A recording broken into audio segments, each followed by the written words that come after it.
সিনথিয়ার সৎ মা তাকে চোর অপবাদ দিয়ে বাড়ি থেকে বের করে দিল। সিনথিয়ার নিজের জন্মদাতা পিতা দাঁড়িয়ে দাঁড়িয়ে দেখলো সেটা। সিনথিয়ার হয়ে একটা কথা পর্যন্ত বলল না, একবারও ভাবলো না এই মাঝরাতে সিনথিয়া কোথায় যাবে। সিনথিয়া, যার পুরো নাম সিনথিয়া আক্তার, সবেমাত্র অনার্স ফার্স্ট ইয়ারে পড়ছে। সিনথিয়া যখন ক্লাস 10-এ পড়ে তখন সিনথিয়ার মায়ের মৃত্যু হয়। বছর ঘুরতে না ঘুরতে তার বাবা আবার দ্বিতীয় বিয়ে করে। তখন থেকেই সিনথিয়ার সাজানো গোছানো জীবনটা নষ্ট হয়ে যায়। সিনথিয়া অন্ধকার রাস্তায় হেঁটে চলেছে আর ভাবছে আজ সারাটা দিন তার সাথে কি হলো।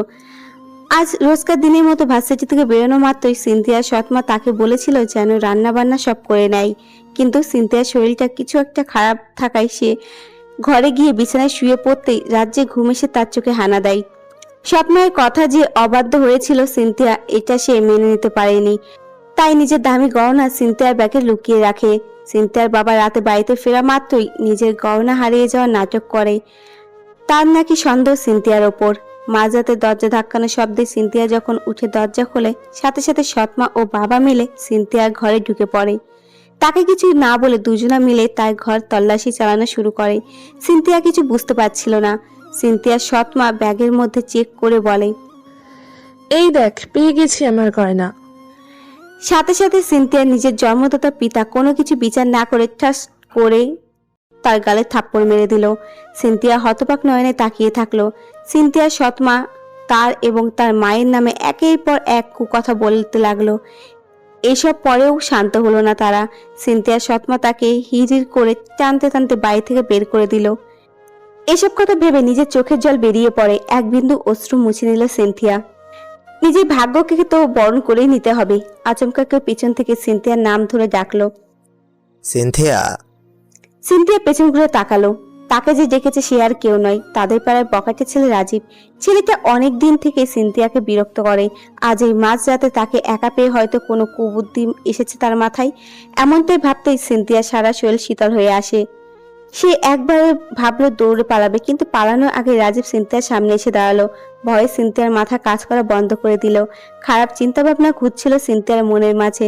রাজীব সিনথিয়াকে বলল, এত রাতে একা বাইরে কি করছো? জানো না এভাবে বাইরে থাকাটা নিরাপদ নয়? সিনথিয়া বেশ অবাক হয়ে গেল রাজীবের কথা শুনে।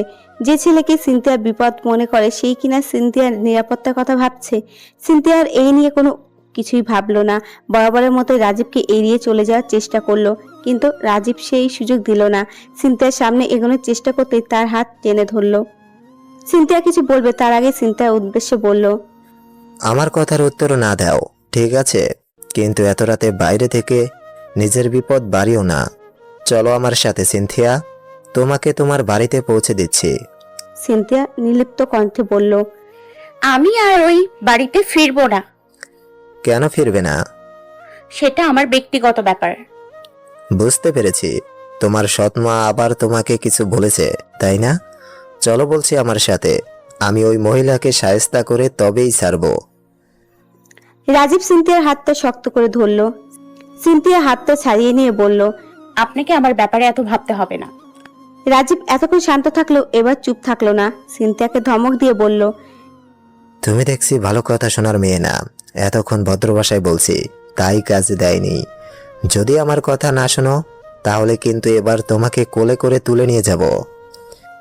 রাজীব যেমন মানুষ তাতে এই কাজ করাটা তার পক্ষে খুব স্বাভাবিক। তাই সিনথিয়াও আর আপত্তি করলো না। রাজীবের হাত ধরে চুপচাপ এগিয়ে যেতে লাগলো। রাজীব সিনথিয়ার বাড়ি এসে সামনে চিৎকার করে বলতে লাগলো, মিসেস লুবনা, বেরিয়ে আসুন বলছি। মাঝাতে এত চিৎকার শুনে সিনথিয়ার বাবা সিয়ারুল হক ও সৎমা লুবানা আক্তার বেরিয়ে আসেন। লুবানা আক্তার সিনথিয়াকে দেখে মুখ বিকৃতি করে বলেন, তোর লজ্জা শরম কিছু নেই তাই না? এত অপমান করে বের করে দিলাম, তবুও নাচতে নাচতে চলে এলি। সিনথিয়া কোনো প্রতিবাদ করলো না। সিনথিয়ার এইভাবে চুপ থাকাটা পছন্দ হলো না রাজীবের। রাজীব সিনথিয়ার হাতটা শক্ত করে ধরে বলল, চুপ করে থাকলেই সবকিছুর সমাধান হয় না সিনথিয়া। এই পৃথিবীতে এখন আর যে সয় সে রয় দিন নেই। এখন জোর যার মূল্য তার। তাই নিজের ভালো চাইলে চুপ না থেকে কিছু বলো। তোমাকে নিজের বাবার বাড়ি থেকে বের করে দেওয়ার এই মহিলা কে? নিজের মেয়ের হয়ে কোনো কথা না বললেও স্ত্রীর নামে এমন কথা শুনে চুপ থাকলেন না সিয়ারুল হক। রাজীবকে কিছু বিচ্ছির গালি দিয়ে বললেন, মাস্তান একটা, যার মা বাবার কোনো ঠিক নেই, অনাথ আশ্রমে মানুষ, সে আমার স্ত্রীকে এভাবে বলে? শোনো, এটা আমার বাড়ি, আর আমার বাড়িতে কে থাকবে কে থাকবে না সে সিদ্ধান্ত নেব আমি। আমার বাড়িতে কোনো চোরের জায়গা নেই। নিজের জন্মদাতার মুখে এমন কথা শোনা মাত্র ও প্রস্তুত ছিল না সিনথিয়া। অজান্তে চোখ বেয়ে নোনা জলের স্রোত নেমে আসে। রাজীব সে লক্ষ্য করে নিজের হাতে সিনথিয়ার চোখের পানি মুছে দিয়ে বলে, যাদের কাছে তোমার চোখের জলের কোনো মূল্য নেই তাদের জন্য এটা খরচ করো না। রাজীব চোখ মুখ শক্ত করে সিয়াউল হককে উদ্দেশ্য করে বলে, আপনার মতো কাপুরুষ আমি খুব কমই দেখেছি। কি বললেন একটু আগে? আমি অনাথ? হ্যাঁ, আমি অনাথ, কিন্তু আপনার মতো অমানুষ নই। শুনেছিলাম আপনার প্রথম স্ত্রী বেঁচে থাকাকালীন আপনি এই মহিলার সাথে অবৈধ সম্পর্কে লিপ্ত ছিলেন। এটা জানতে পেরেই তো আপনার প্রথম স্ত্রী হার্ট অ্যাটাক করে মারা যায়। তারপর আপনি এই মহিলাকে নিজের স্ত্রী করে আনেন। যাই হোক, সেসব কথা না হয় বাদ দিলাম। আপনি না একজন উকিল, ন্যায় বিচার করা আপনার দায়িত্ব, অথচ আপনি কিভাবে অন্যায়কে সমর্থন করলেন? আর কি বললেন? চোর? সিনথিয়া চোর হলো কিভাবে? লুবানা আক্তার বলে ওঠেন। হ্যাঁ, ওই মেয়ে একটা চোর, আমার দামি গহনা চুরি করেছে। লুবানা আক্তারের কথা শুনে রাজীব মৃদু হেসে বলে, আপনার মুখে এই কথা মানায় না। সেলিনা আন্টির মৃত্যুর পর তার সব গয়নাগাটি তো আপনিই দখল করে রেখেছেন। আমি কিন্তু সব জানি। আর এখন আপনি সিনথিয়াকেই তার মায়ের গয়না চোর বলছেন? চোর তো আপনি। লুবানা আক্তার রাগে স্বরে বললেন, একটা রাস্তার ছেলে হয়ে তুই আমার চোর বলিস? এত সাহস তোর? সাহসের তো এখনো কিছুই দেখেননি। আমি জীবনে নিজের মাকে দেখিনি, কিন্তু সেলিনা আন্টির থেকে মাতৃত্বের চিহ্ন পেয়েছি। উনি বেঁচে থাকতে আমার সব খোঁজ খবর রাখতেন, আমাকে ছেলের মতো দেখতেন। মৃত্যুর আগে আমার হাত ধরে বলেছিলেন ওনার মেয়ের খেয়াল রাখতে। আমি শুধু তাই করছি। আর সিনথিয়া, তোমাকেও বলছি, তুমি আমাকে যতই ভুল বোঝো, আমি কখনো তোমার পিছু ছাড়ছি না। কেন জানো? এর কারণ শুধু এটা নয় যে আমি তোমাকে ভালোবাসি, আরও বড় কারণ হলো তুমি সেলিনা আন্টির মেয়ে। তাই তুমি না চাইলেও আমি তোমার খেয়াল রাখতে বাধ্য। কথাটা বলে সিনথিয়ার হাত ধরে জোর করে বাড়ির ভিতরে ঢুকে গেল রাজীব। সিয়ালুল হক ও লুবানা আক্তার চেষ্টা করেও আটকাতে পারলেন না। সিনথিয়াকে তার বাড়িতে নিয়ে আসলো রাজীব। সিনথিয়াকে সোজা পৌঁছে দিল তার রুমের দিকে। সিনথিয়া খুব ভয় হতে লাগলো, যদি আবার তারা সিনথিয়াকে বাড়ি থেকে বের করে দেয়। এই নিয়ে সিনথিয়ার যত চিন্তা। রাজীব বুঝলো সিনথিয়ার মনের কথা, তাই সিনথিয়াকে আশ্বাস দিয়ে বলল, তুমি একদম ভয় পাবে না। ওরা কেউ তোমাকে বাড়ি থেকে বের করে দিতে পারবে না। কেউ তোমাকে কিছু বললে তুমি সেটা আমাকে এসে বলবে। নিজে তো প্রতিবাদ করা শেখো নেই, তাই আমাকে তোমার হয়ে কথা বলতে হয়। সিনথিয়া এই মুহূর্তে কি বলা উচিত সেটা সে ভেবে পেল না। রাজীব তাকে খোঁটা দিয়ে বললেও খুব একটা ভুল বলেনি সে কথাটা। আসলে সিনথিয়ার একটুও প্রতিবাদ করে না, তাই তো তার সৎ মা এবং বাবা এত বেশি সাহস পেয়েছে। রাজীব বাড়ি থেকে বের হয়ে যেতে লাগলো। সিনথিয়া ভাবলো একবার সে ধন্যবাদ বলবে, কিন্তু বলল না। কেন যদি এই রাজীব ছেলেটাকে তার একদম ভালো লাগে না। যদিও ছেলেটি সিনথিয়ার মা সেলিনার অনেক প্রিয় ছিল। সিনথিয়া তার মায়ের কাছে শুনেছিল 18 বছর পার হওয়ার পর অনাথ আশ্রম থেকে রাজীবকে বের করে দেওয়া হয়েছিল। তখন রাজীব কি করবে না করবে সেটা বুঝতে পারছিল না। পেটের খাবার জোগাতে বাড়িতে চুরি ডাকাতি করে। তবে একদিন মিসেস সেলিনা যখন রাস্তায় অজ্ঞান হয়ে পড়ে যায়, তখন এই রাজীব তাকে উদ্ধার করে এনেছিল। তখন থেকে তাদের মধ্যে ভালো একটা সম্পর্ক হয়েছে। মিসেস সেলিনা বেঁচে থাকতে রাজীবকে অনেক সাহায্য ও সহযোগিতা করেছে।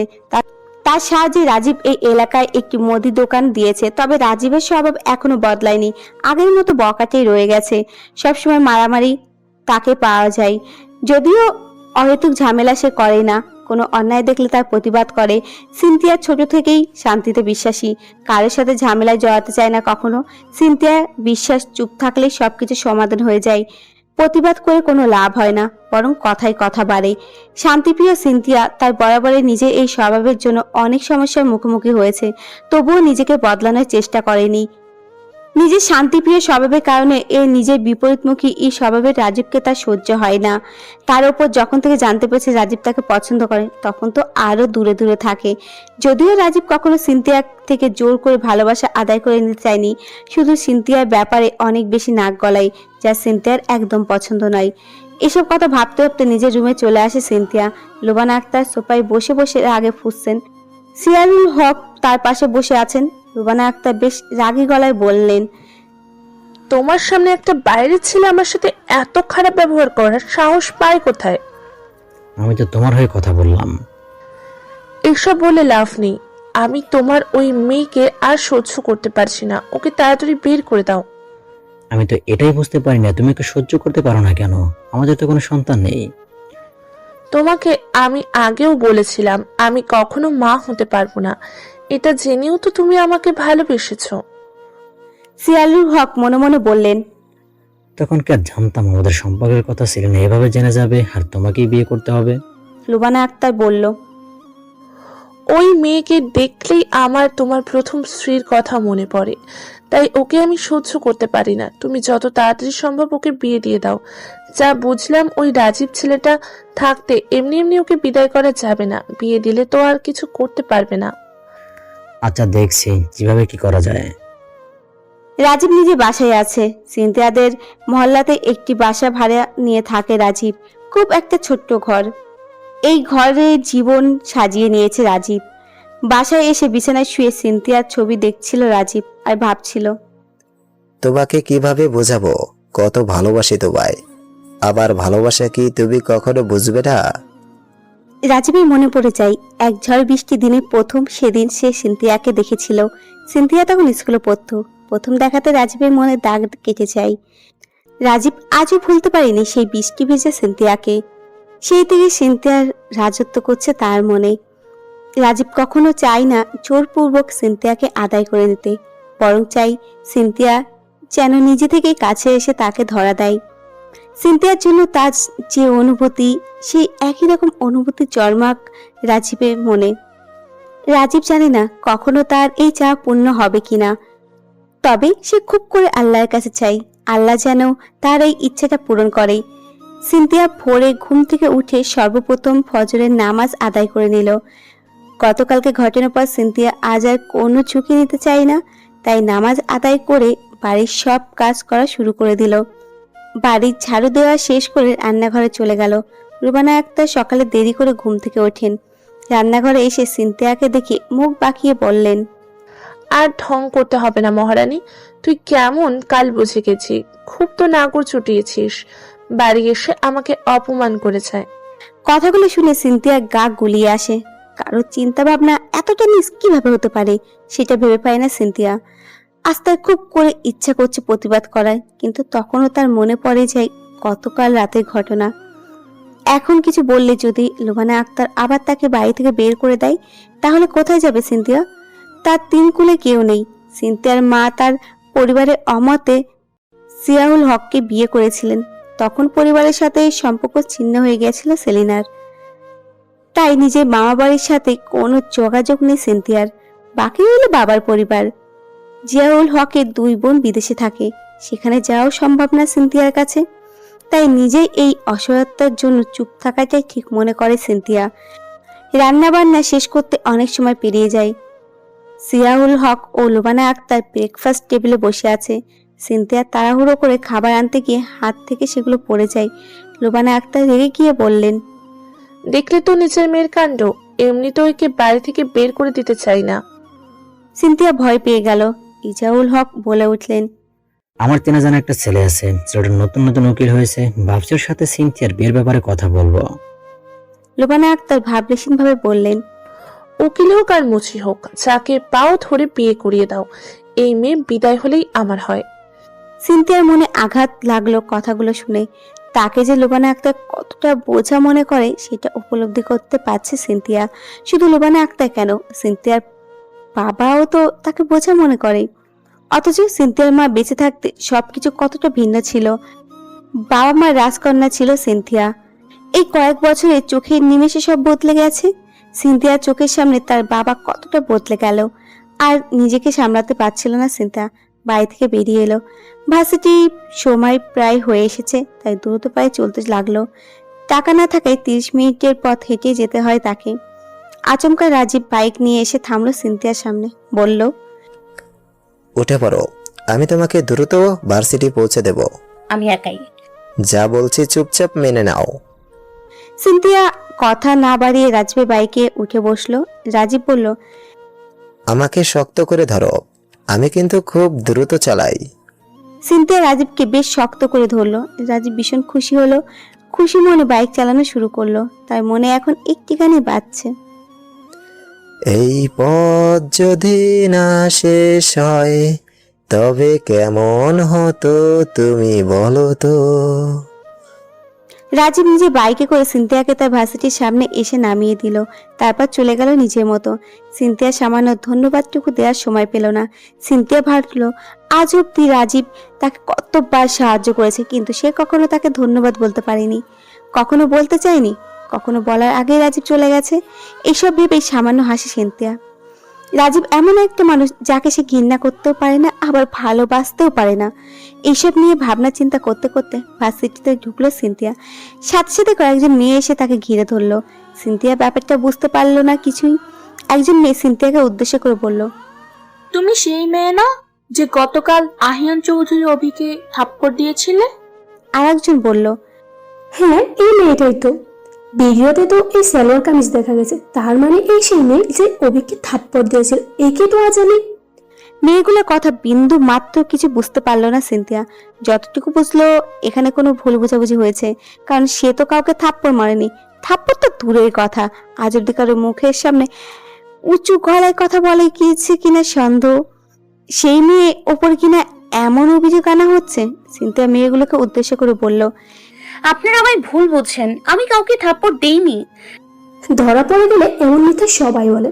এখন এসব নাটক করে কোনো লাভ হবে না। চলো সবাই এই মেয়েটাকে নিয়ে অভির কাছে নিয়ে যায়। অভি বিচার করুক এই মেয়েটা। সিনথিয়া কিছু বলার সুযোগ না দিয়ে মেয়েগুলো টানতে টানতে নিয়ে যাচ্ছিল। সিনথিয়া এতগুলো মেয়ের সাথে গায়ের জোরে পারল না, তাই কিছু করতে পারছিল না। মেয়েগুলো সিনথিয়াকে ভার্সিটির পেছনের দিকে নিয়ে গেল।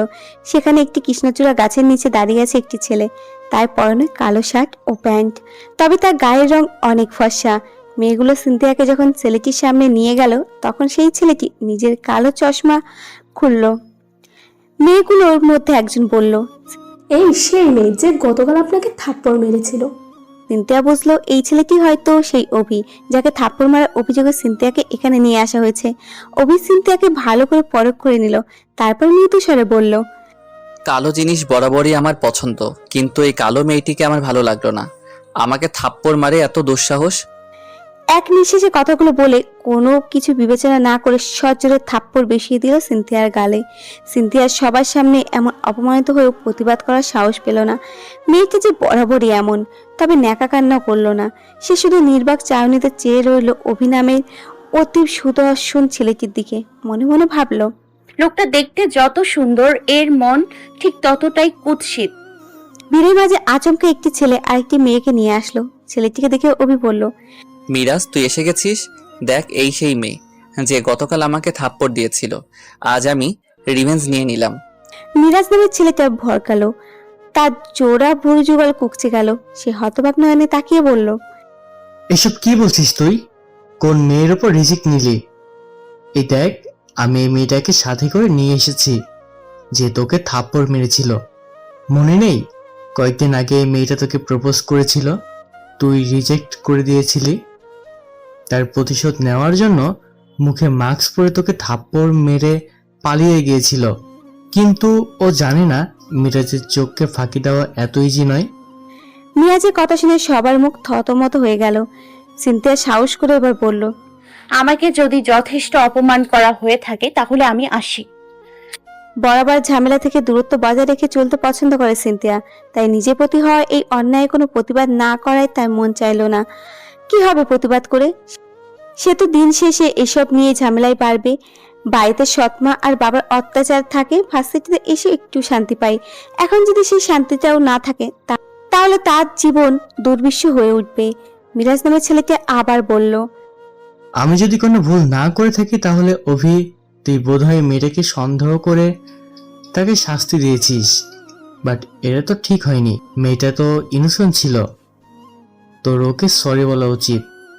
অভি অহংকারী ভাব নিয়ে বলল, আমি কাউকে সরি বলি না, ভুল তো হতেই পারে, প্রয়োজনে সেই ভুলের জন্য আমি ক্ষতিপূরণও দেব। কথাটা বলে নিজের পকেট থেকে 10,000 টাকা বের করে সিনথিয়ার হাতে ধরিয়ে বলে, নিন আপনার ক্ষতিপূরণ, আশা করি একটা থাপ্পড়ের বদলে এটা যথেষ্টই আছে। সিনথিয়া টাকাটা নিল না, প্রতিবাদও করলো না। তার আত্মসম্মান বোধ তো আর গণ্য নয়, তাই টাকাটা না নিয়েই চলে গেল নিজের ক্লাসরুমে। অভি সকলের উদ্দেশ্যে বলল, আমাকে কি মেয়েটা অ্যাটিটিউড দেখিয়ে গেল, হোয়াট এভার, ওকে নিয়ে পরে ভাবা যাবে, আগে এই মেয়েটার ব্যবস্থা করি। আমাকে আহিয়ান চৌধুরী অভিকে থাপ্পড় মারা, আর তোমাদেরকেও শাস্তি পেতে হবে ভুল মানুষকে নিয়ে আসার জন্য। Just wait. যে মেয়েগুলো সিনথিয়াকে ধরে এনেছিল তাদের দিকে ইশারা করে সিনথিয়ার ক্লাসে এসে নিজের মতো একটি সিটে বসে পড়ে। এই ভার্সিটিতে তার তেমন কোনো বন্ধু নেই, কারোর সাথে সহজে মিশতে পারে না সিনথিয়া। ছোটবেলা থেকেই এমন সে, নিজেকে নিজেই ভাবে সব সময়, কারোর সাথে বেশি কথা বলে না। সিনথিয়া ছোট থেকেই তেমন কোনো ঘনিষ্ঠ বন্ধু বান্ধব ছিল না। আজ ক্লাসে সিনথিয়া একেবারে শেষের দিকে ডেস্কে বসেছে। এমনিতেও সে সামনেই বসে, তবে আজ যা কাণ্ড হলো তাই আর আসতে দেরি হয়ে গেছে, যার ফলে সামনের ডেস্কে গুলো সব ভর্তি হয়ে গেছে। অজ্ঞাতা সিনথিয়াকে বাধ্য হয়ে পেছনের দিকে বসতে হলো। ক্লাসে লেকচার প্রবেশ করেছে। সিনথিয়া ক্লাসে মনোযোগ দিল। ক্লাস শুরুর ঠিক 5 মিনিট পর একটি মেয়ে দৌড়াতে দৌড়াতে ক্লাসরুমের সামনে এসে বলল, may I come in sir? Lecturer বিরক্ত হয়ে ঘড়ির দিকে তাকালো, খানিকটা রাগী গলায় বললেন, ক্লাস শুরু হয়েছে 5 মিনিট আগে, এত লেট হলে চলবে? তাড়াতাড়ি আসার চেষ্টা করবে, নেক্সট টাইম থেকে যেন দেরি না হয়। মেয়েটি মাথা নেড়ে সম্মতি জানালো। লেকচারের অনুমতি পেয়ে ভেতরে আসলো। কোনো সিট ফাঁকা না পেয়ে সিনথিয়ার পাশে এসে বসলো মেয়েটি। সিনথিয়া এক পলক তাকালো মেয়েটির দিকে, তাকে কেমন যেন খুশি খুশি লাগছে। সিনথিয়া ভুরু কুকচালো, এক্ষুনি লেকচারে বকা খেলো আর এখন খুশি দেখাচ্ছে। সিনথিয়া বিষয়ে কিছু না ভেবে পড়ায় মন দিল। একটু পর লেকচারার এর জন্য নোট করতে বলল। তখন মেয়েটি সিনথিয়াকে বলল, আমি আজ পেন আনতে ভুলে গেছি, তোর কাছে এক্সট্রা পেন হবে? অজানা একটি মেয়েকে তুমি ডাকা বলে অস্বস্তি বোধ করলো সিনথিয়া, তবে তার কাছে অতিরিক্ত কলম ছিল তাই দিয়ে দিল। মেয়েটার দিকে কলম বাড়িয়ে দিতে সে মৃদু এসে কলমটি নিয়ে কৃতজ্ঞতার সাথে সিনথিয়াকে বলল, থ্যাঙ্কস। আমি ঝর্ণা, তোমার নাম কি?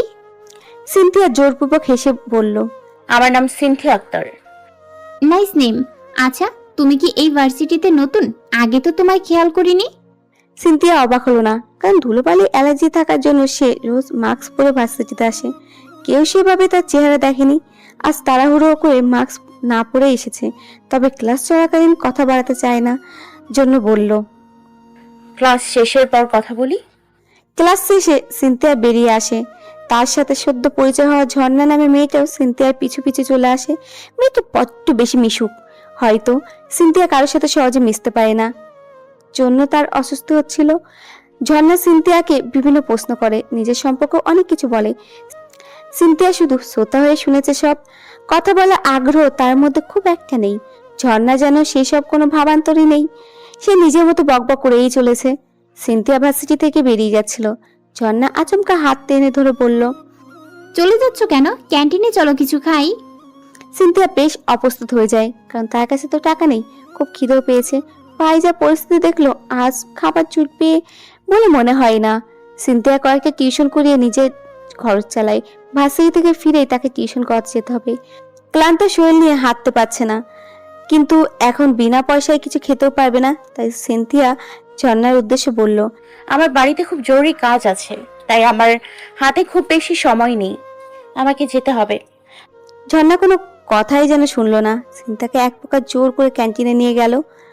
এতপর সিনথিয়াকে নিজের পাশে বসিয়ে দিল। সিনথিয়াকে কিছু বলার সুযোগ না দিয়েই বললে, তুমি আজ থেকে আমার ফ্রেন্ড, আর আমার একটা রুলস আছে, যারা আমার নতুন ফ্রেন্ড হয় আমি ট্রিট দেই, সেই অনুযায়ী আজ তুমি আমার থেকে ট্রিট ডিজার্ভ করো। বলো কি খাবে তুমি? সিনথিয়া না করতে যেও পারল না। জীবনে এমন আন্তরিকতা অনেক দিন থেকে পায় না সিনথিয়া। মায়ের মৃত্যুর পর কেউ এভাবে সিনথিয়া খেয়াল রাখেনি কিংবা তাকে নিয়ে ভাবেনি। তাই ঝর্ণার এমন আন্তরিকতা আবেদন ফেলতে পারল না। সে বলল, আপনি যেহেতু আমায় ট্রিট দেবেন, তাই আপনার যা মন চাই দিন। সিনথিয়ার কথা শুনে ভুরু কুঁকচালো ঝর্ণা, বলল, আপনি আবার কি? আমরা না ফ্রেন্ড? ফ্রেন্ডদের আবার কি আপনি বলে? আমাকে তুমি তুমি করে বলবা, না হলে তোমার সাথে কিন্তু আর কথা বলবো না। সিনথিয়া খানিকটা থতমত খেলো। সামাজিকতা বড্ড অভাব তার মধ্যে, খুব মেপে কথা বলে। তবুও ঝর্ণার মন রাখতে বলল। আচ্ছা, তুমি করেই বলবো। ঝর্ণা নিজের পছন্দের খাবার অর্ডার করলো। এতবার দুজনে মিলে খাবার খেলো।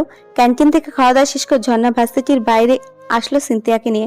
আচমকা সামনে একটি বাইক এসে থামলো। রাজীব এসেছে তার বাইক নিয়ে। সিনথিয়ার সামনে এসে তার দিকে হেলমেট বাড়িয়ে দিয়ে বলল, এটা পরে তাড়াতাড়ি উঠে আসো।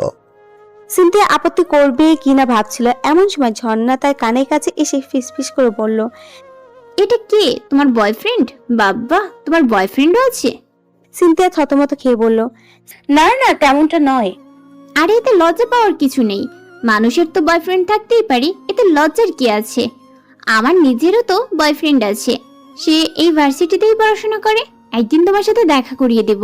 এখন তুমি তোমার বয়ফ্রেন্ডের সাথে যাও, গুড বাই।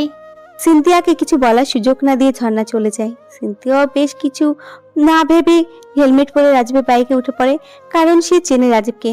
তাকে হাজার বারণ করেও কোনো লাভ নেই, তাই খামোকা প্যাচাল না জড়ানোই সেও মনে করলো সিনথিয়া। রাজীব সিনথিয়াকে তার বাড়িতে ঠিক সামনে নামিয়ে দিল। সিনথিয়া আজও তাড়াহুড়ো করে রাজীবকে ধন্যবাদ না দিয়ে চলে যাচ্ছিল।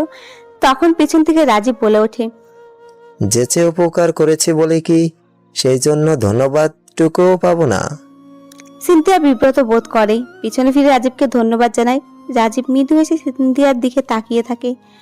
খুব একটা সৌন্দর্য নেই এই মেয়ের মধ্যে, গায়ের রংটা বেশ চাপা, চেহারাতেও কোনো লাবণ্য নেই।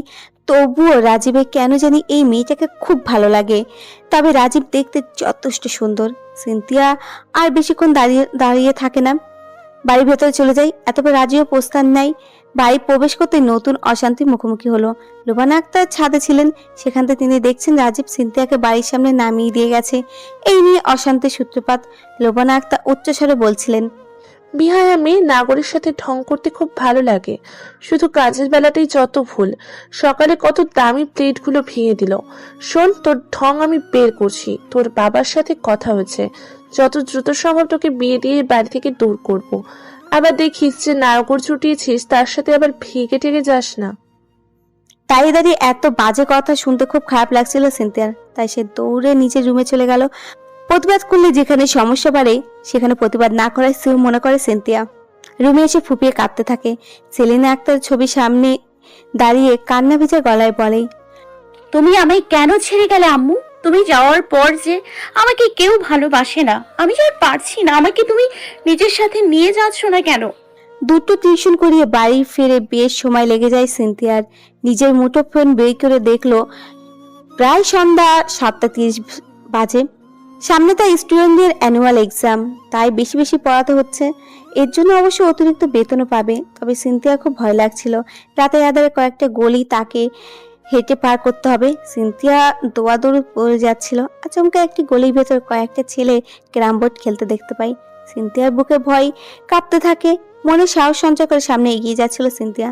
সিনথিয়াকে উদ্দেশ্য করে ইতিমধ্যে একটি ছেলে বাজে কথা ছুড়ে দিয়েছে, বলেছে, এত রাতে সিরিয়া যাচ্ছে কোথায়? সিনথিয়া সেসব কথা উপেক্ষা করে এগিয়ে যাচ্ছিল। আচমকা একটি ছেলে এসে তার হাত টেনে ধরে।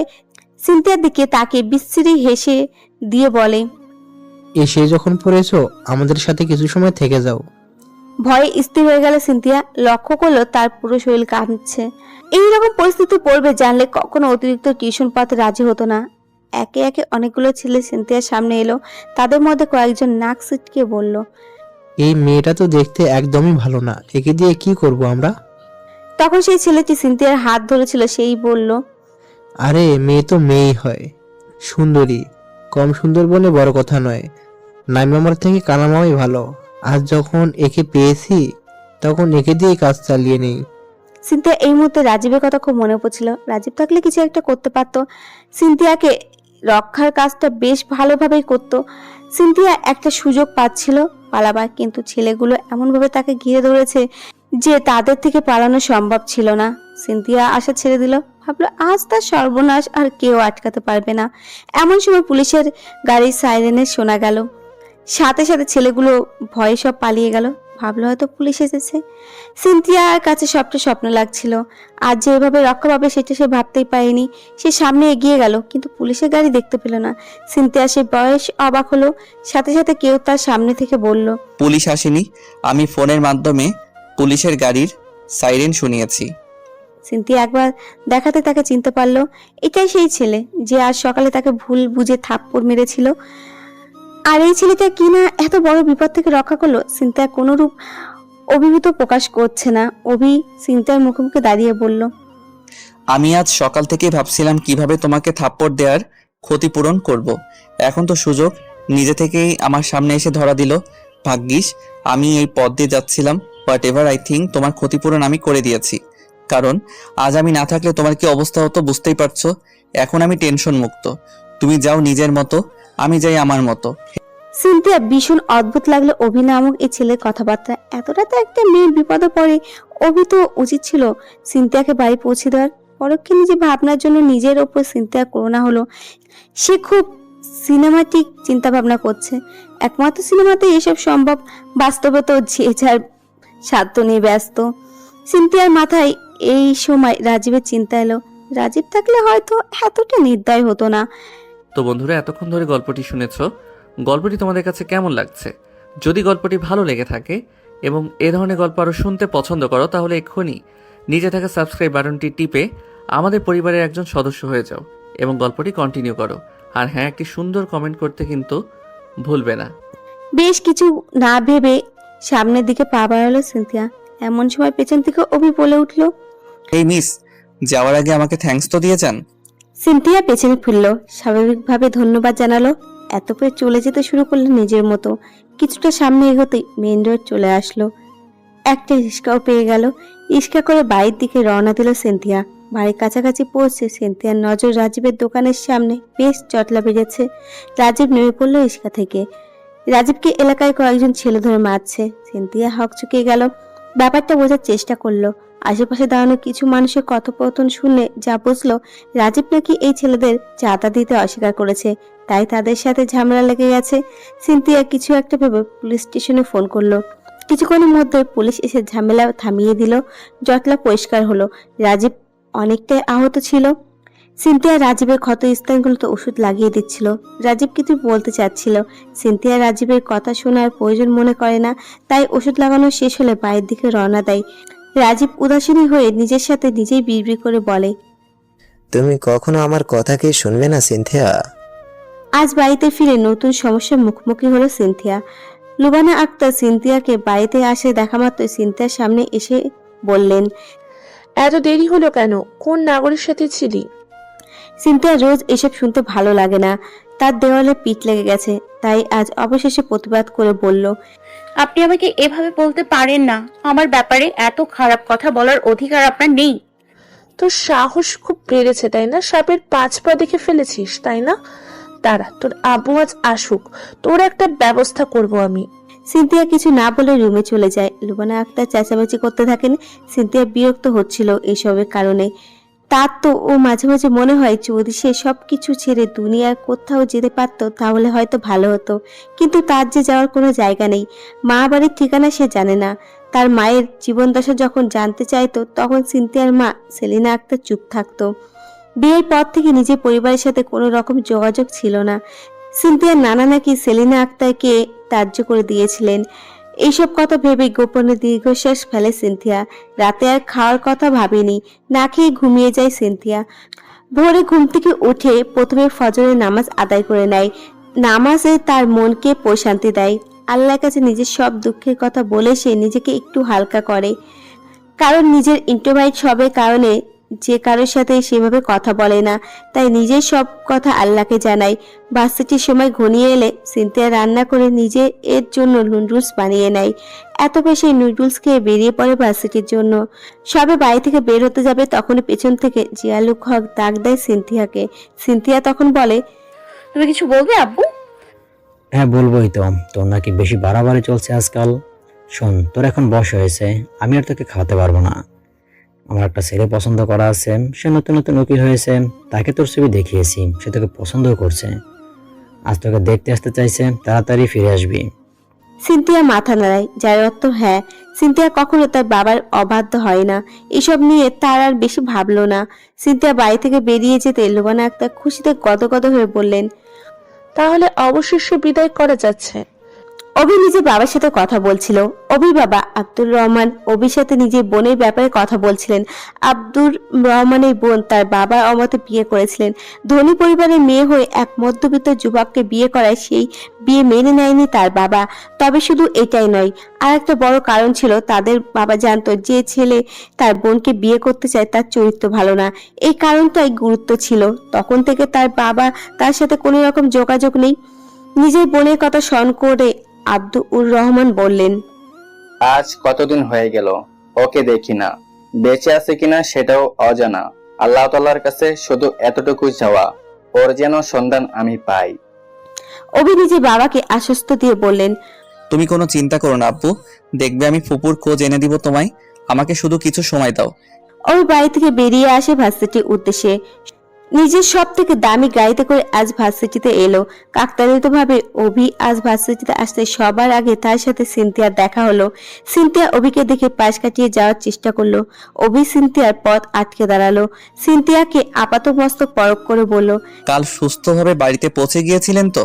সিনথিয়া অভিকে দেখে মনে মনে বলল, কাল আমাকে একা ছেড়ে দিয়ে আজ এসেছেন খবর নিতে। কিন্তু প্রকাশ্যে বলল, আমি ঠিকভাবেই পৌঁছে গিয়েছিলাম। অভি এবার পথ ছেড়ে দিল। সিনথিয়া স্বস্তির নিঃশ্বাস ফেলে চলে গেল। ক্লাসে যেতে ঝর্ণা ঘিরে ধরল সিনথিয়াকে, বলল, আগামী সপ্তাহে আমাদের এখানে একটা প্রোগ্রাম আছে, আমি নাচ দিব, তুমিও থাকবে আমার সাথে। সিনথিয়া হাত থেকে গুটিয়ে নেয়, বলল, আমি নাচতে পারি না। এসব শুনবো না, কাল থেকে কিন্তু প্র্যাকটিস করব। সিনথিয়াকে আর কিছু বলার সুযোগ পর্যন্ত দিল না ঝর্ণা। অজ্ঞাতা সিনথিয়াকে রাজি হতে হলো। সিনথিয়া আজ তাড়াতাড়ি বাড়ি ফিরল, কারণ আজ তাকে দেখতে আসার কথা।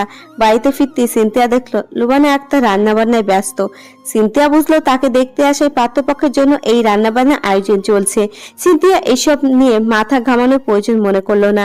নিজের রুমে গিয়ে তার মায়ের শাড়ি গয়না বের করলো। আজ একটু সাজার ইচ্ছা হলো তার।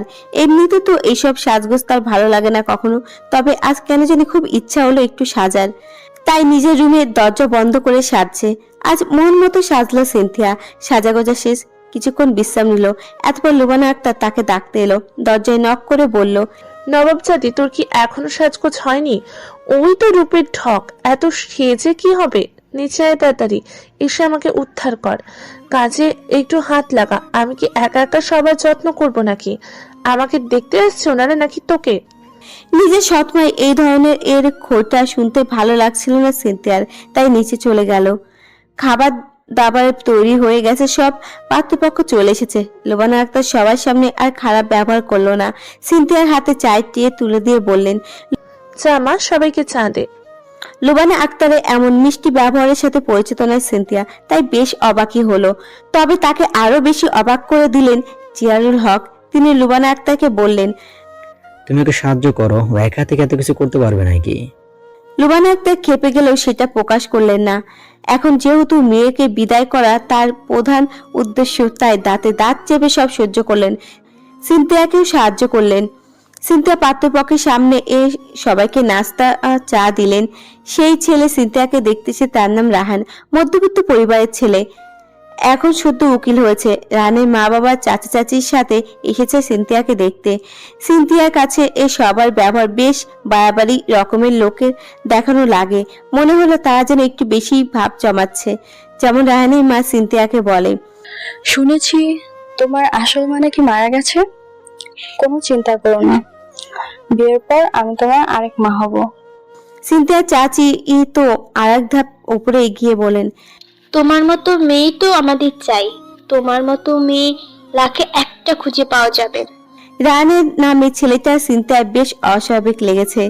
এসে থেকে কি রকম ভাবে দেখছে সিনথিয়াকে, মনে হচ্ছে চোখ দিয়ে গিলে খাবে। দুই পরিবার মিলে বিয়ে ঠিক করে নিল। 2 সপ্তাহ পরেই নাকি বিয়ে। রাহানের পরিবার থেকে বিয়ের জন্য একটু বেশি তাড়াহুড়ো হচ্ছে।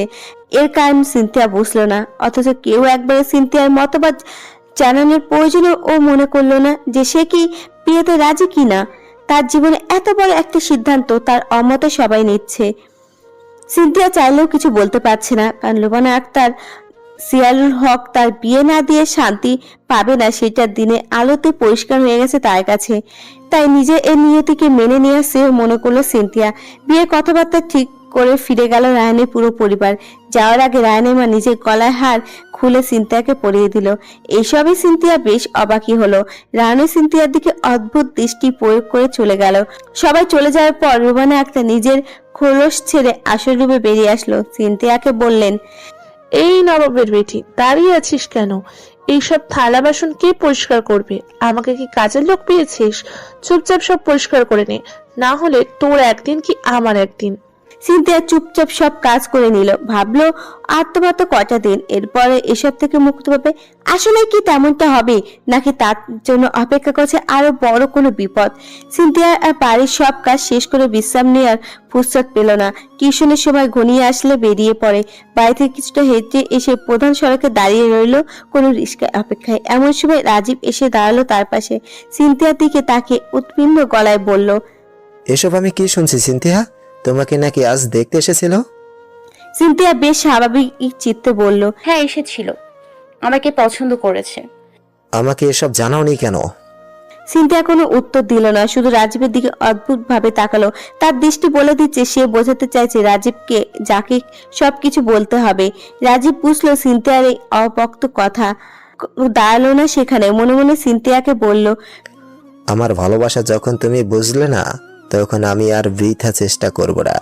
এতদিন যখন তোমার মনে স্থান পাইনি, তাহলে এখনো পাবো না। আমার ভালোবাসা একতরফাই থেকে যাবে। তবুও আশা করব তুমি যেন সুখী হও। তোমার সুখের মাঝেই রয়েছে আমার সুখ। নতুন দিন, নতুন ভাবে সবকিছু শুরু। আজও সিনথিয়া নিত্য নতুন দিনের মতো ভার্সিটিতে এসেছে। যদিও লুবানা আক্তার বলেছিল বিয়ের আগে আর ভার্সিটিতে আসতে হবে না, কিন্তু সিনথিয়া তার কথা শোনার প্রয়োজন মনে করেনি। ভার্সিটি ক্লাস শেষ করার পর ঝর্ণা সিনথিয়াকে প্র্যাকটিসের জন্য নিয়ে গেল। নাচে বিভিন্ন স্টেপ শেখাতে লাগলো সিনথিয়াকে, কিন্তু সিনথিয়া ভালো করে নাচতে পারছিল না। আচমকা কেউ একজন এসে তার পাশে দাঁড়ালো, সুন্দরভাবে তাকে স্টেপগুলো শেখাতে লাগলো। সে আর কেউ নয়, ছিল অভি। অভি নিজে থেকে সিনথিয়াকে নাচ শেখাচ্ছে। সিনথিয়া সুন্দরভাবে নাচতে পারছিল। নাচে প্র্যাকটিস শেষ হলে অভি সিনথিয়াকে বলে, এইভাবে নাচবেন তাহলে আপনাকে ভালো লাগবে। সিনথিয়া অভির দিকে তাকায়। অভির দিকে তাকাতে তার মনে অদ্ভুত এক অনুভূতি সৃষ্টি হয়। অভির বন্ধু মিরাজও ছিল তার সাথে। সিনথিয়া আজ জানতে পারলো এই মিরাজই ঝর্ণার বয়ফ্রেন্ড। ঝর্ণা আচমকা বলল, নাচের প্র্যাকটিস তো হলোই, এখন চলো আমরা ঘুরতে যাই সবাই মিলে। সিনথিয়া আপত্তি জানিয়ে বলল, আমি যেতে পারবো না, আমার বাড়িতে অনেক কাজ আছে, তোমরা সবাই যাও। ঝর্ণা সিনথিয়াকে মানানোর চেষ্টা করলো, কিন্তু সিনথিয়া সেটা মানতে চাইলো না। এমন সময় অভি বলল, আমি বুঝতে পেরেছি আমার জন্যই আপনি যেতে চাইছেন না।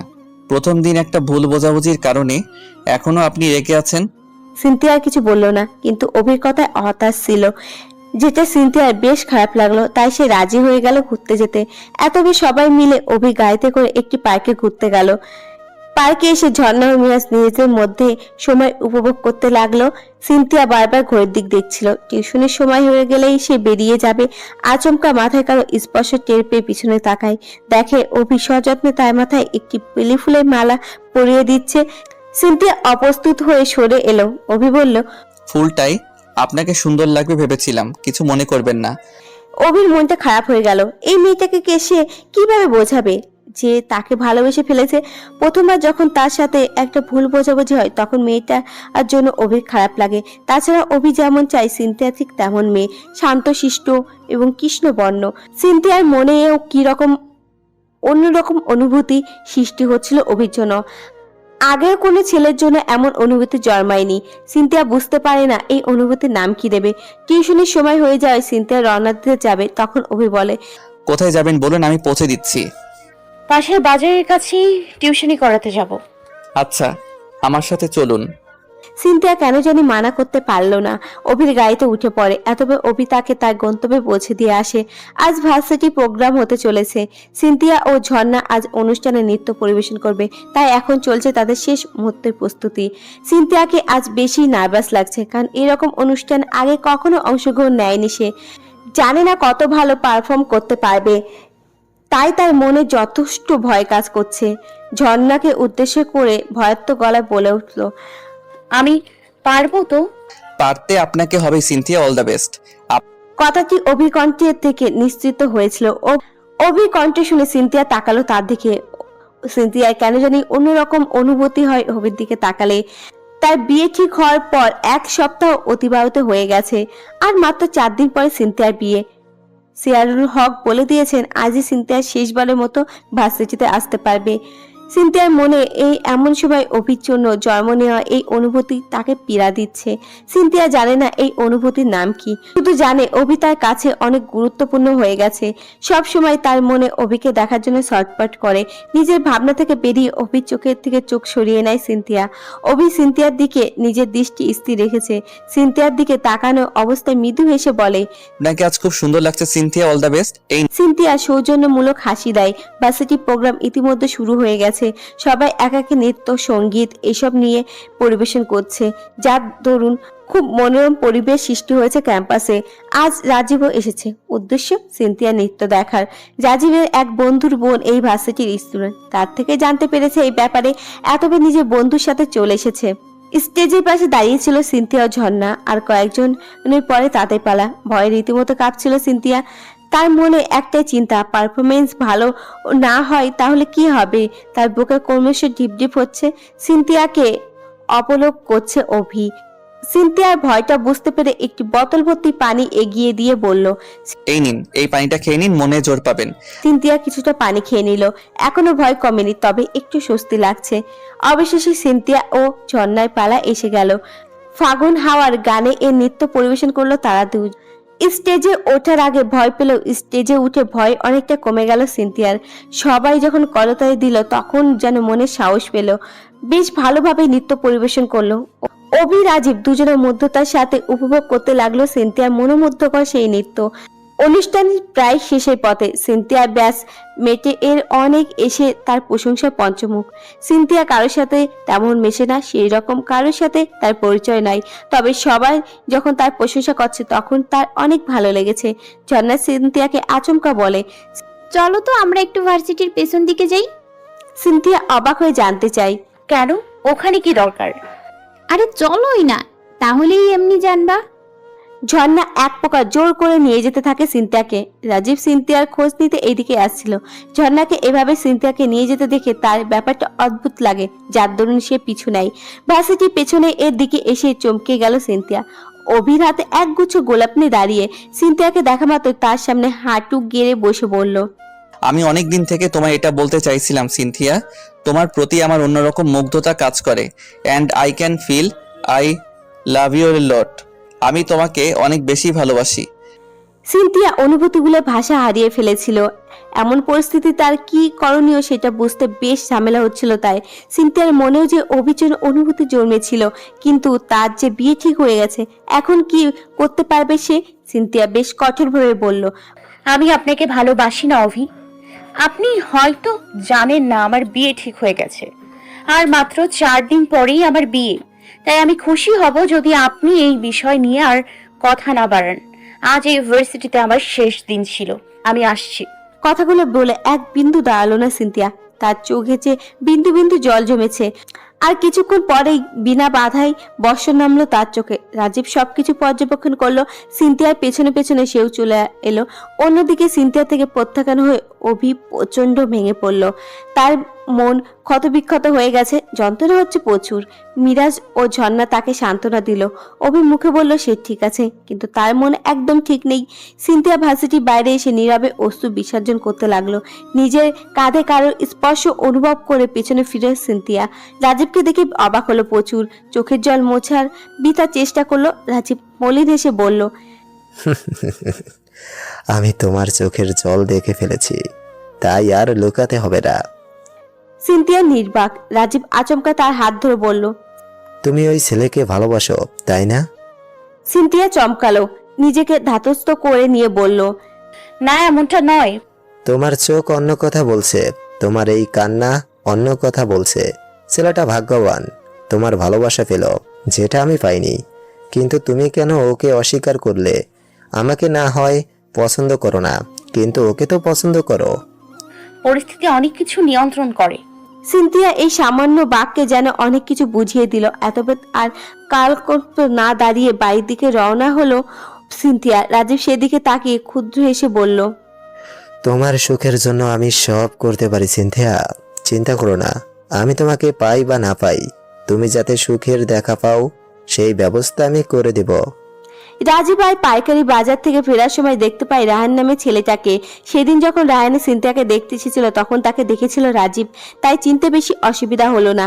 রাজীব যেন ও কি মনে করে রাহানের পিছু নিল, আর পিছু নিয়ে এমন কিছু জানতে পারলো যার জন্য সে মোটেও প্রস্তুত ছিল না। রাহান দূরে গিয়ে একটি মেয়ের সাথে দেখা করলো। সেই মেয়েটি বলল, আমি সন্তান জন্ম দিতে অক্ষম জন্য তোমার পরিবার তোমার আবার বিয়ে দিতে চাইছে, আর তুমি নাচতে নাচতে বিয়ে করতে রাজি হয়েছো। রাহান সেই কথা শুনে বলল, কোনো চিন্তা করিও না, আমি মেয়েটাকে শুধু সন্তান জন্ম দেওয়ার জন্যই বিয়ে করেছি। ওর বাচ্চা হওয়ার পর ওকে ছেড়ে দেব। ছেড়ে দেওয়া কি এতই সহজ?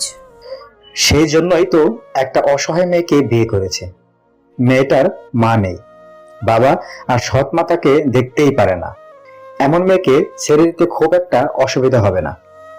কথাগুলো শুনে রাজীব যে নিজের রাগটা কন্ট্রোল করতে পারলো না, দৌড়ে চলে গেল ভেতরে। রায়ানকে এলো পাতালে মারতে লাগলো, বলছিল, আমার সিনথিয়ার দিকে হাত বাড়াস, তোকে আমি ছাড়বো না।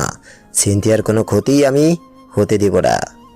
কিছু মানুষ এসে ঝামেলা থামায়। রায়ান দ্রুত চলে যায় সেখান থেকে। রাজীব সিনথিয়ার বাড়ির সামনে এসে চিৎকার করতে থাকে। সিয়ালুল হক ও রুবানা আক্তার বেরিয়ে আসেন। রাজীব বলে, আপনারা সিনথিয়ার সাথে কেমন ছেলের বিয়ে ঠিক করেছেন, যার আগে একটা বউ আছে? সিয়ালুল হক বলেন, আমার মেয়ের আমি যেখানে ইচ্ছে বিয়ে দেব, তোমার তাতে কি?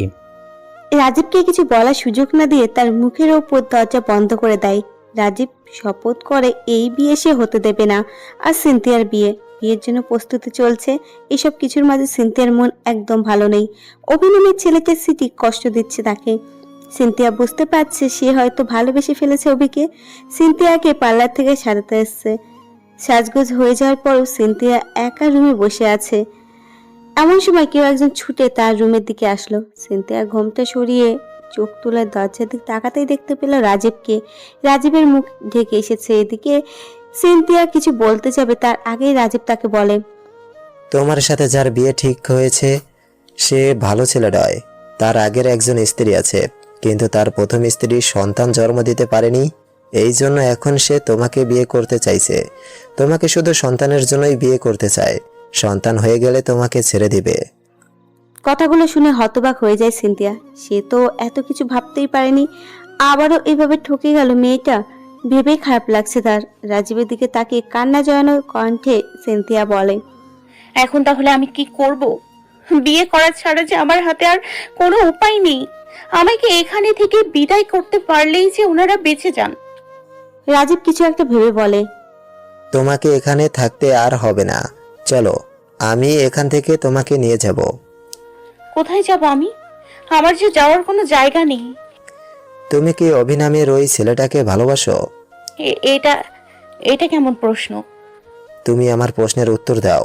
আমি জানি তোমার মনে আমার জন্য কোনো জায়গা নেই, কিন্তু সেই দিন তোমাকে কাঁদতে দেখেছি। আমি কিছুটা অনুমান করতে পেরেছি তুমি হয়তো অভিনামের ছেলেটার জন্য নিজের মনে কোনো ধরনের অনুভূতি লালন করে চলেছ।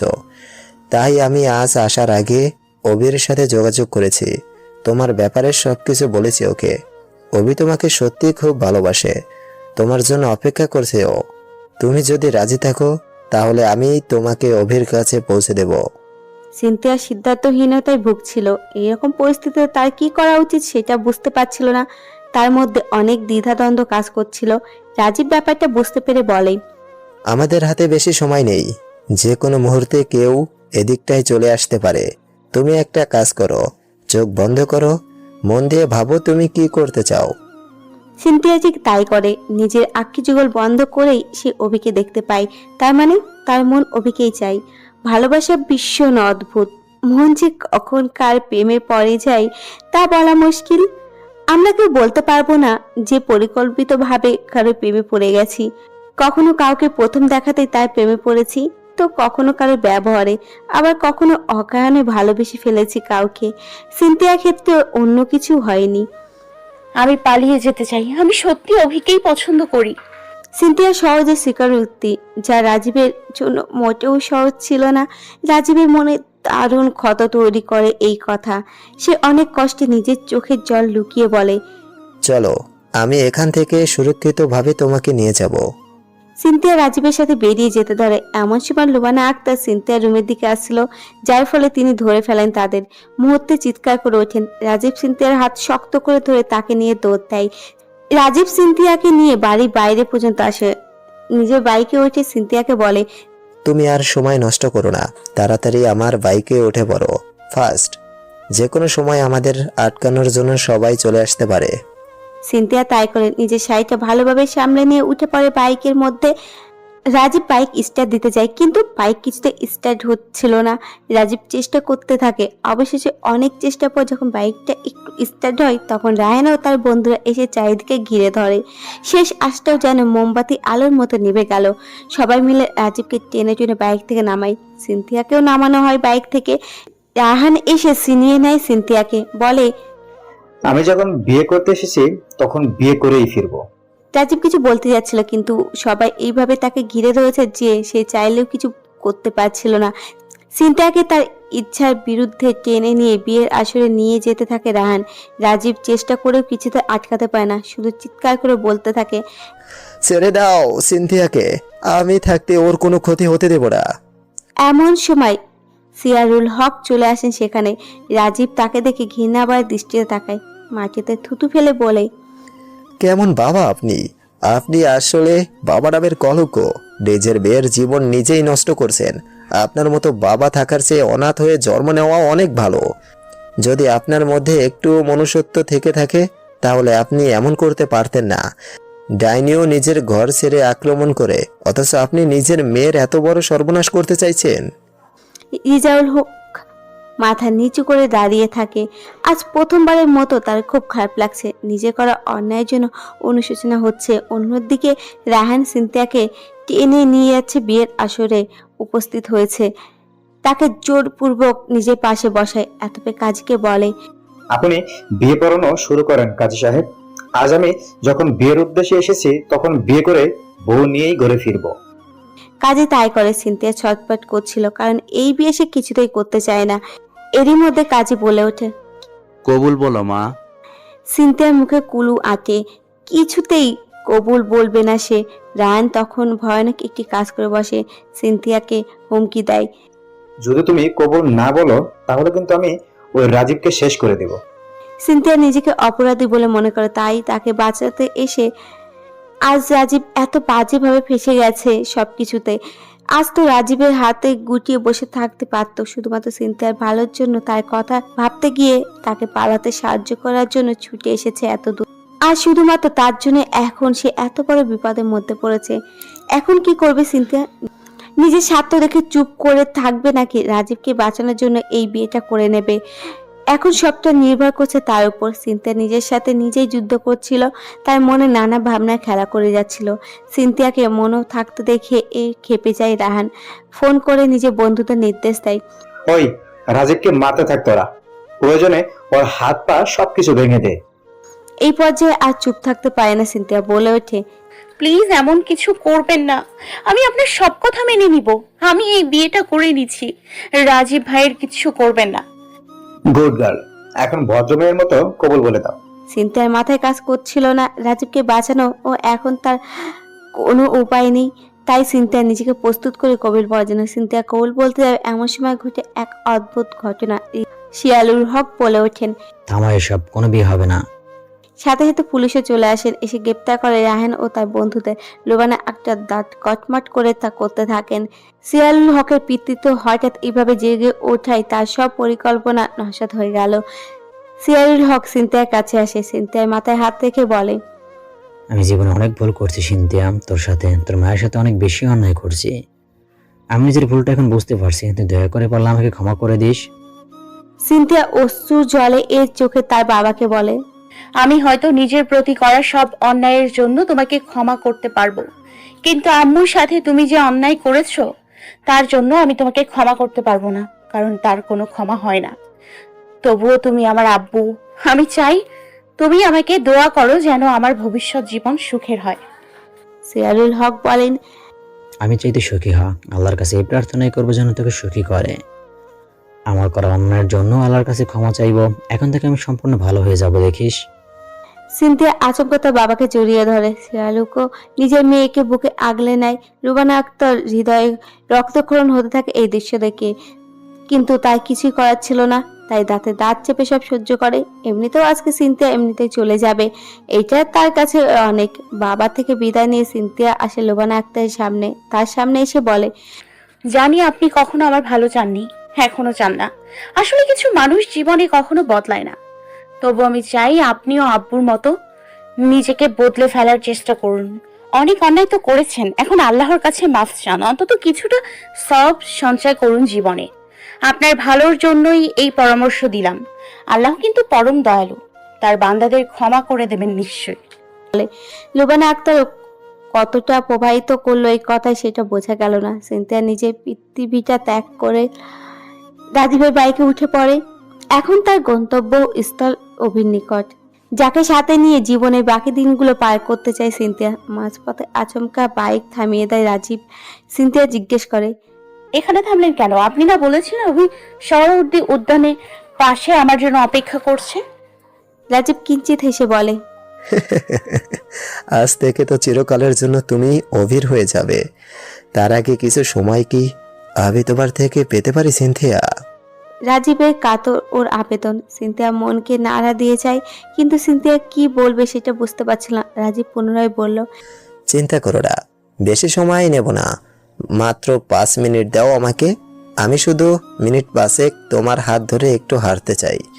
সিনথিয়া নিজের হাত বাড়িয়ে দেয়। রাজীব তিত্তির হাসি হাসে।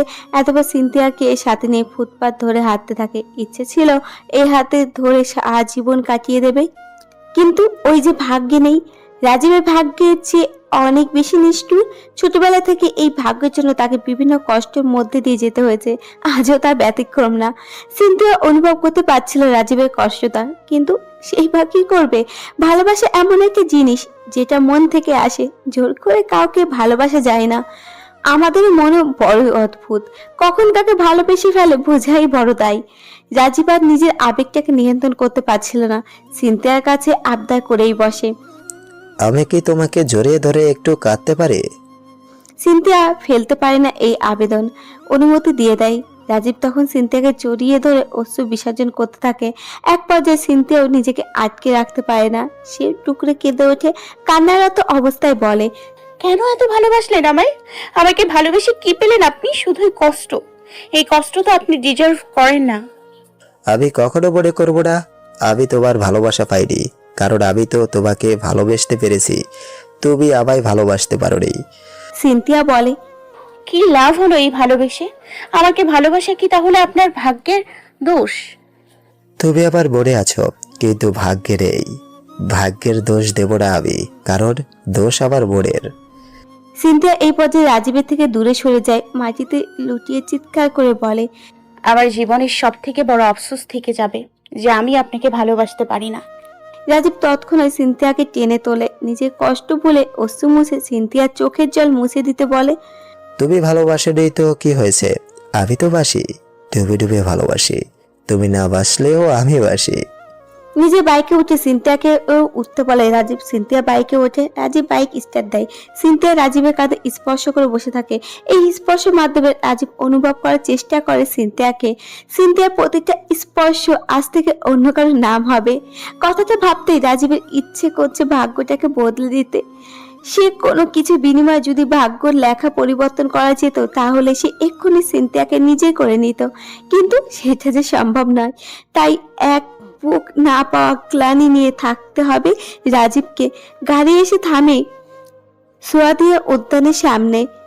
সিনথিয়ার চোখে তখনও অশ্রুবিন্দু লেগেছিল। রাজীব টিস্যু দিয়ে এগিয়ে দিয়ে সিনথিয়ার দিকে এতপর বলে, আর কেঁদো না তুমি, আমার জন্য কষ্ট পেতে হবে না, আমি তোমার সাথে কাটানো স্মৃতিগুলো নিয়েই আজীবন কাটিয়ে দিতে পারবো। রাজীব অভিকে ফোন দেয়। অভি ফোনটা রিসিভ করে রাজীব বলে, কোথায় তুমি? আমি সিনথিয়াকে নিয়ে যেতে এসেছি। আমি দেখেছি তোমাদের রাস্তার বিপরীত দিকে যাচ্ছি। অল্প সময়ের ব্যবধানে অভি তাদের কাছে চলে আসে। সিনথিয়াকে দেখে তৃপ্তির হাসি দিয়ে বলে, শেষ পর্যন্ত তুমি আমার কাছে আসলেই আমি খুব খুশি হয়েছি। রাজীব সিনথিয়ার হাত ধরে তাকে অভির হাতে তুলে দিয়ে বলে, অনেক ভরসা করে আমার জীবনের সব থেকে দামি মানুষটাকে তোমার হাতে তুলে দিলাম। তুমি কিন্তু ওর কোনো অযত্ন হতে দেবে না। আশা করি সিনথিয়া তোমার কাছে ভালো থাকবে। অভিও আশ্বাস দিয়ে বলে। আমি আমার সর্বোচ্চটা দিয়ে সিনথিয়াকে সুখে রাখার চেষ্টা করব। রাজীব এক পলক সিনথিয়ার দিকে তাকিয়ে বলে, চলো কাজে অফিসে যাই। তোমাদের বিয়ের সাক্ষী না হয় আমিই হব।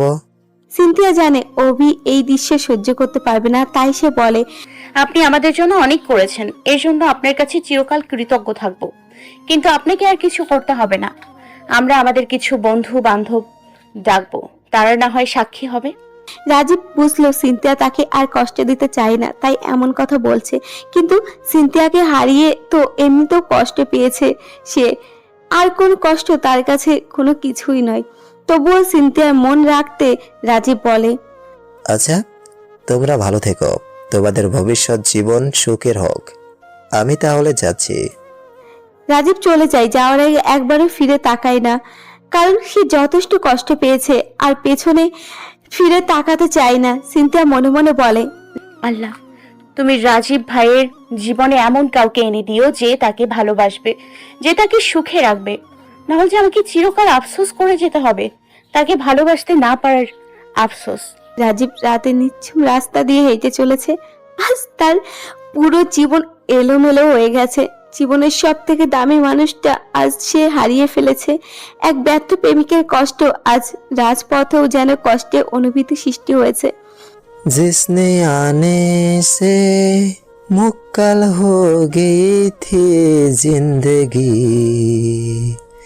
दस्तके खुशियों ने दी थी, मिट गए थी हर कमी क्यों बेवजह, दिए सजा क्यों ख्वाब देखे ओ ले गया, जिए जो हम लगे सीतम, आजो भेषे ओ दे गया। গানটি বলে নিজের মনে সব দুঃখ প্রকাশ করলো রাজীব। সিনথিয়া যে তার জীবনে অনেক বড় একটি অংশ জুড়ে ছিল, যা আজ হারিয়ে ফেললো সে। কাজী অফিসে এসে উপস্থিত হয়েছে সিনথিয়া, অভি, মিরাজ এবং ঝর্ণা এসেছে তাদের বিয়ে সাক্ষী হতে। অবশেষে অভি আর সিনথিয়ার বিয়ে সম্পূর্ণ হয়। সিনথিয়া বেশ স্বাভাবিকভাবে বিয়েটা মেনে নেয়। অভিকে যেন এই অল্প সময়ে তার মনে বিশাল স্থান দিয়ে ফেলেছে। অভি নির্দ্বিধায় বিয়ে করে নিল সিনথিয়াকে। এতবার দুজনে মিলে রওনা দিল অভির বাড়ির উদ্দেশ্যে, না জানি সেখানে কি অপেক্ষা করছে তাদের জন্য। সারা রাস্তা সিনথিয়া ভয়ের সাথে অতিবাহিত হয়। শুধু ভয় একটাই, অভির পরিবার যদি এই বিয়েটা মেনে না নেয় তাহলে কি হবে। সিনথিয়া মনে হতে লাগলো, আমার জন্য সব সময় কি অন্যরা কষ্ট পাবে? রাজীব ভাইকে তো যথেষ্ট কষ্ট দিয়েছি, এখন আমার জন্য যদি অভির সাথে তার পরিবারের সম্পর্ক খারাপ হয়, আমি কিভাবে এতটা স্বার্থপর হলাম? নিজের কথা ভাবতে গিয়ে আমি পারিপার্শ্বিক পরিস্থিতি একটু বিবেচনাতেও আনলাম না। হায় আল্লাহ, কি হবে এবার? মনের অজানা ভয় নিয়ে অভির বাড়ির সামনে উপস্থিত হয় সিনথিয়া। সারা রাস্তা তার অতিবাহিত হয়েছে উন্মিততার সাথে। এখনো তার মনে নানা রকম চিন্তা ভাবনা ঘুরছে। এমন সময় অভি সিনথিয়ার হাত শক্ত করে ধরে মৃদু এসে বলে, কোনো চিন্তা করো না, দেখবে সবকিছু ঠিক থাকবে। অভি ভরসা দিলেও সিনথিয়া সেই কথায় খুব একটা ভরসা পায় না। অভি বাড়ির সামনে এসে কলিং বেল বাজায়, যার ক্ষণিক সময় বাদে তাদের বাড়ি কাজের লোকের মেয়ে এসে দরজা খুলে দেয়। দরজা খুলে এই অভির সাথে বেনারসি পরিহিত একটি মেয়েকে দেখে চিৎকার করে বলে, খালাম্মা দেখে যান আপনার ছেলের কাণ্ড। অভির মা সুলতানা বেগম চলে আসেন সেই ডাক শুনে। তবে তিনি এই দৃশ্য দেখে অবাক হয় না, বরং সিনথিয়াকে বরণ করার জন্য প্রস্তুতি নিয়ে যান। সিনথিয়া বেশ অবাক হয়। অভি বলে, আমি আম্মুকে আগে থেকে তোমার ব্যাপারে সব বলে রেখেছিলাম। আম্মুর থেকে ভরসা পেয়ে তো আমি তোমাকে বিয়ে করেছি। অতঃপর সুলতানা বেগম সিনথিয়াকে বরণ করে ঘরে তোলে। অভি ভয় করছিল তার বাবা আব্দুর রহমানকে নিয়ে, কারণ তাকে এই ব্যাপারে কিছু বলা হয়নি। তাই তিনি এই বিয়ে কিভাবে নেবে সেটা নিয়ে চিন্তা। আব্দুর রহমান বাড়িতে ছিলেন। অভি এভাবে হঠাৎ বিয়ে করে, তাকে না জানিয়ে বিয়ে করে, তিনি রাগারাগি করেন, সাথে এও বলেন, আমি কিছুতেই এ বিয়ে মেনে নেব না। সব ঘটনায় সিনথিয়া নিজেকে অপরাধী মনে করে। সুলতানা বেগম আব্দুর রহমানকে বোঝানোর চেষ্টা করে। অভি সিনথিয়াকে নিয়ে নিজের রুমে চলে যায়। সিনথিয়াকে আশ্বাস দিয়ে বলে, দেখবে সবকিছু ঠিক হয়ে যাবে। আজ বিয়ের পর অভি ও সিনথিয়ার প্রথম রাত। যদিও প্রশান্তির কারণে কোনো কিছু ঠিকভাবে হচ্ছে না, তবুও তাদের এই প্রথম রাতকে স্মরণীয় রাখার জন্য অভি নিজে ফুল কিনে এনে সাজিয়েছে বিছানা। এতটা সুন্দরভাবে আজকে রাত তারা কাটায়। সিনথিয়ার মনে নানা দ্বিধা কাজ করছিল, সে মানসিকভাবে প্রস্তুত ছিল না। তাই অভি সিদ্ধান্ত নেয় আজ তারা বাসর করবে না, প্রথম রাতটা না হয় গল্প করেই অতিবাহিত হোক। সারা রাত গল্প করে অতিবাহিত করার পর সকালে উঠে সিনথিয়া চলে যায় সুলতানা বেগমের কাছে। সুলতানা বেগম নিজের কিছু শাড়ি গহনা দিয়ে সিনথিয়াকে বলে, বিয়েটা তো কোনোভাবে হয়ে গেল, আজ তোমাদের বৌভাত হওয়ার কথা। এখন তো বড় অনুষ্ঠান করে কিছু করা সম্ভব নয়, তবে একেবারে কিছু না করলেও নয়। তাই আমাকে তোমার বাবার ফোন নম্বর দাও, আমি তাদের ফোন করে ডাকছি। সিনথিয়া সুলতানা বেগমকে নিজের বাবার ফোন নাম্বার দেয়। সুলতানা বেগম কল করেন।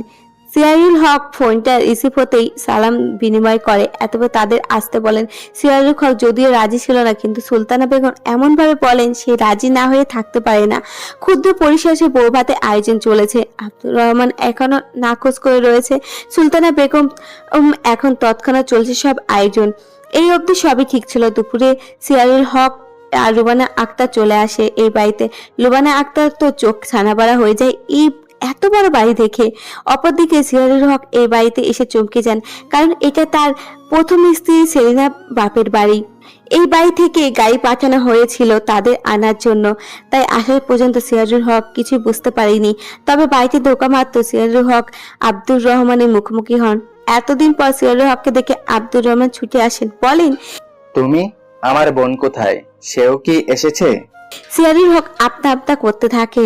রুবানা আক্তার চুপচাপ থেকে পরিস্থিতি পর্যবেক্ষণ করছিল। একটু পর সিনথিয়া এসে উপস্থিত হয়। সিরাজুল হককে দেখে বলে, আব্বু তুমি এসছো? সিনথিয়া সিরাজুল হককে আব্বু ডাকায় হতবাক হয়ে যায় আব্দুর রহমান। সিরাজুল হক তখন বলেন, আপনি আমার সাথে একটু ভেতরে চলুন, আমি আপনাকে সবকিছু বলবো। এতবার সিরাজুল হক আব্দুর রহমানকে সবকিছু বলেন। সেই সিনথিয়া আসলে আব্দুর রহমানের বোন সেলিনার মেয়ে। এছাড়া তিনি সেলিনা ও সিনথিয়ার সাথে কি কি অন্যায় করছে সেটাও বলেন। সাথে এও বলেন যে তিনি সবকিছুর জন্য অনুতপ্ত। আব্দুর রহমান রেগে গিয়ে সিরাজুল হকের গায়ে হাত পর্যন্ত তোলেন। তখন অভি সিনথিয়া এসে তাকে থামায়। সবার সামনে আব্দুর রহমান সিনথিয়াকে জড়িয়ে ধরে বলেন, তুই আমার বোনের মেয়ে, আমার বোন সেলিনার মেয়ে তুই। মুহূর্ত একটি আবেগ ঘন মুহূর্ত তৈরি হয়ে যায়। অভিও জানতে পারে যে সিনথিয়া তার ফুফাতো বোন। সিনথিয়া এতদিন পর তার মামাকে পেয়ে খুশি, সাথে আল্লাহকে ধন্যবাদ জানায় তাকে সবকিছু ফিরিয়ে দেওয়ার জন্য। সিনথিয়ার আসল পরিচয় জানার পর আব্দুর রহমান এই বিয়েটা মেনে নিয়েছে। তাই আজ সম্পূর্ণভাবে সিনথিয়া অভি রিসেপশন হতে চলেছে।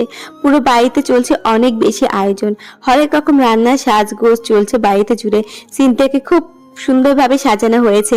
সিনথিয়াকে এনে একটি চেয়ারে বসানো হয়েছে, তার পাশে বসে আছে অভি। সিনথিয়াকে দেখে অভি মৃদু এসে বলে, তোমাকে অনেক বেশি সুন্দর লাগছে। বিনিময়ে সিনথিয়া মিষ্টি হাসি উপহার দেয়। রিসেপশনে অনেক আমন্ত্রিত ছিল, তাদের এর সাথে আলাপচরিত সিনথিয়ার সময় যাচ্ছিল। অনেক মানুষের সাথে পরিচিত হয়ে নিচ্ছিল সে। এইভাবে সময়কাল অতিবাহিত হয়। আচমকা রিসেপশনে একজনকে দেখে অবাক হয়ে যায় সিনথিয়া, কারণ রাজীব এসেছে। রাজীবের হাতে একটি উপহার নিয়ে সিনথিয়া অভির কাছে যায়। সিনথিয়ার হাতে উপহারটি তুলে দিয়ে বলে, মেনি মেনি কংগ্রেচুলেশন, খুব সুন্দর মানিয়েছে তোমাদের। আশা করি অনেক ভালো আছো। কিন্তু আপনি? রাজীব সামান্য হেসে বলে, বিনা দাওয়াতে আসিনি আমি, তোমার হাজবেন্ড আমাকে আসতে বলেছে তাই এসেছি, তাই না অভি? তোমাকে তো দাওয়াত দিতেই হতো রাজীব ভাইয়া, তুমি ছিলে জন্যই তো আমি সিনথিয়াকে পেয়েছি। অভি কিছু বন্ধু বান্ধব চলে আসে সেখানে, তাদের সাথে একটু কথা বলতে চলে যায়। সিনথিয়া রাজীবকে দেখছিল। রাজীবকে দেখেই বোঝা যাচ্ছে সে মন থেকে কতটা কষ্টে আছে। তবুও সিনথিয়া জিজ্ঞেস করে, কেমন আছেন রাজীব ভাই? যেমন রেখেছো। সিনথিয়া আর কিছু বলতে পারে না। কিছুক্ষণ চুপ থাকার পর রাজীব বলে ওঠে, আমি আজ চলে যাচ্ছি এই শহর থেকে, তুমি ভালো থেকো, তোমার নতুন জীবন সুখের হোক। সিনথিয়া আনমনে বলে দেয়, আমাদের কি আর দেখা হবে না? ভাগ্য যদি সহায় থাকে কখনো বা দেখা হবে।